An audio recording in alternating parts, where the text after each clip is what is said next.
নমস্কাৰ বন্ধু এণ্ড বান্ধৱীসকল, সকলোকে এটা নতুন ভিডিঅ'ত আপোনালোকক স্বাগতম জনাইছোঁ। আজি আপোনালোকক জনাম আপোনালোকে যদি 200 কুকুৰা পালন কৰে কিমান টকা খৰচ হ'ব আৰু পোৱালি কিমান টকা খৰচ হ'ব আৰু দানা কিমান টকা লাগিব, আপোনালোকে কিমান টকা প্ৰফিট পাব, সকলোখিনি আজি জনাম। বলক তেন্তে আজি ভিডিঅ'টো পলম নকৰি আৰম্ভ কৰোঁ। বন্ধু বান্ধৱীসকল আপোনালোকে যদি 200 কুকুৰা পালন কৰিম বুলি যদি ভাবিছে, তেতিয়াহ'লে আপোনালোকৰ পোৱালি ল'ব আপোনালোকৰ 200 টকা, 200 টকা নহয়, এইটো 200 পোৱালি আৰু আপোনালোকৰ 8,400 টকা ল'ব যদি আপোনালোকে পোৱালি যদি 42 টকাকৈ পায়। আৰু যদি আপোনালোকে পোৱালি যদি 45 টকাকৈ পায়, তেতিয়াহ'লে আপোনালোকৰ 200 কুকুৰাত 9,000 টকা হ'ব। সেইটো 9 হয়, আপোনালোকে এইটো 8, মই 8 লিখি পাইছিলোঁ, এইটো 9 হয়। আৰু আপোনালোকৰ কুকুৰাবিলাকৰ যিটো মেডিচিনৰ খৰচ হ'ব, মেডিচিনৰ খৰচটো আপোনালোকক মই দেখাই দিছোঁ। এইটো মেডিচিন আপোনালোকে প্ৰথম আপোনালোকে এটা 7 দিনত আপোনালোকে ভেকচিনেশ্যন কৰিব লাগিব, যিটো নাম হৈছে আপোনালোকে F1 ভেকচিন। F1 ভেকচিনটো আপোনালোকে 200 কুকুৰাৰ কাৰণে আপোনালোকে 2টা ভেকচিন আনিব লাগিব আৰু 2টা ভেকচিনত আপোনালোকে 120 টকা ল'ব F1। তাৰপিছত আপোনালোকে গাম্বাৰু ভেকচিন কৰিব লাগিব, গাম্বাৰু ভেকচিনো 60 টকাকৈ ল'ব। 2টা ভেকচিন আনিব লাগিব, ইয়াতো ল'ব 120 টকা। আৰু আপোনালোকে ফলফক্স ভেকচিন আনিব লাগিব, ফলফক্সতো আপোনালোকৰ ল'ব 60 টকাকৈ 120 টকা। তাৰপৰা আপোনালোকে R2B 60 দিনত দিব লাগিব। মই এইকেইটা আপোনালোকক দিনটো লিখি পিনে দিয়া নাই, আৰু এই দিনটো মই ইয়াত লিখি দিছোঁ দেই। আপোনালোকে এইটো 7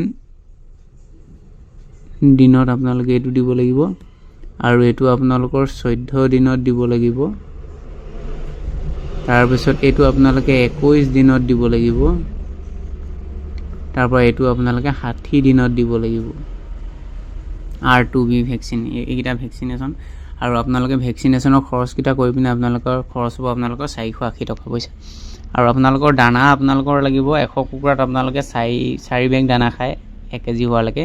আপোনালোকৰ 200 কুকুৰা যিহেতু 8 বেগ দানা লাগিব। 8 বেগত আপোনালোকৰ 2400 টকাকৈ আপোনালোকৰ ভাল দানা ল'ব গডৰেজ কোম্পানীৰ। আপোনালোকে 2400 হ'লে মানে 4 বেগত আপোনালোকৰ 9,600 টকা। আৰু আপোনালোকৰ 4 বেগত আপোনালোকৰ 9,600 টকা। টোটেল হ'ব আপোনালোকৰ দানা 19,200 টকা। আৰু আপোনালোকৰ কুকুৰাবিলাক যেতিয়া 8 বেগ দানা খুৱাব, 8 বেগ দানা খোৱাৰ পিছত আপোনালোকে 140 কেজি কুকুৰাত আপোনালোকে বিক্ৰী যদি কৰে আপোনালোকে 340 টকাকৈ যদি পায়, তেতিয়া আপোনালোকৰ 47,600 আপোনালোকে কুকুৰাখিনি অল টোটেল বিক্ৰী কৰি পিনে আপোনালোকে পাব, লোকেল কুকুৰাৰ ক্ষেত্ৰত দেই। আপোনালোকে যদি পায়, আৰু এতিয়া বৰ্তমান আপোনালোকৰ লোকেল কুকুৰাৰ দাম হৈ আছে আপোনালোকৰ 350 টকা। মই আপোনালোকক 340 টকাকৈ ধৰি দিছোঁ। আপোনালোকে 47,600 আপোনালোকে পাব। আৰু আপোনালোকৰ টোটেল খৰচ হৈছিলে কিমান? টোটেল খৰচ ইয়াত আপোনালোকৰ এইখিনি গোটেইখিনি পোৱালীয়ে সৈতে আপোনালোকৰ দানাৰ সৈতে মিলাই, এইখিনি আপোনালোকৰ গোটেইখিনি আপোনালোকৰ দানাৰ সৈতে মিলাই পিনে পোৱালি 8,400, আৰু আপোনালোকৰ মেডিচিনৰ খৰচ আপোনালোকৰ 480 টকা, আৰু আপোনালোকৰ দানা খৰচ আপোনালোকৰ 19,200 টকা। গোটেইখিনি খৰচ কৰি আপোনালোকে টোটেল কৰি পাব 28,080 টকা। 28,080 টকাৰ পৰা আপোনালোকে মূলধনটো পালে কুকুৰাখিনি বিকি ইমান টকা 47,600, আৰু আপোনালোকৰ প্ৰফিটটো থাকিবগৈ আপোনালোকৰ 19,520 টকা। আপোনালোকে 200 কুকুৰা পালন কৰি আপোনালোকে 19,520 টকা আপোনালোকে পাব। আৰু আপোনালোকক মই দেখাই দিছোঁ এনেধৰণে, এইখিনি চাব। আপোনালোকৰ যদি বেছিকৈ আপোনালোকে যদি কম খৰচ যদি আপোনালোকে কৰিম বুলি ভাবিছে, তেতিয়াহ'লে আপোনালোকে নিজৰ ঘৰতে কিছুমান আপোনালোকে দানা দিব পাৰিব। আৰু দানা কেনেকৈ কিমান কি দিব মই আপোনালোকৰ মোৰ চেনেলত আছে, আপোনালোকে চেনেলত গৈ পিনে চাব পাৰিব। ঘৰতে কিছুমান দানা দিব পাৰিব, তেতিয়া আপোনালোকৰ এই প্ৰফিটটো আপোনালোকৰ বেছি আহি যাব।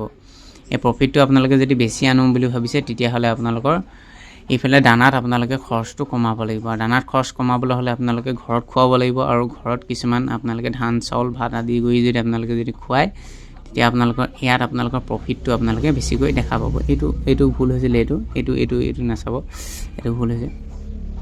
ইমানখিনি আপোনালোকে এনেধৰণে আপোনালোকে পাব। মই আপোনালোকক 200 কুকুৰা পোৱালিৰ ক্ষেত্ৰত আপোনালোকক পালন কৰিলে আপোনালোকে কিমান টকা পাব আপোনালোকক মই দেখাই দিলোঁ আজি। টোটেল আপোনালোকে পাব কুকুৰাখিনি বিকি আপোনালোকে লাভটো পাব 19,520 টকা, আৰু টোটেল আপোনালোকে পাব 47,600 টকা। এইকেইটাই পাব। আজি ভিডিঅ'টো ইমানেই আছিলে। বন্ধু বান্ধৱীসকল কেনেকুৱা চাই আপোনালোকে কেনেকুৱা পালে জনাব। আৰু নতুন এটা ভিডিঅ' লগ পোৱাৰ আশাৰে আজিলৈ সকলোকে ধন্যবাদ।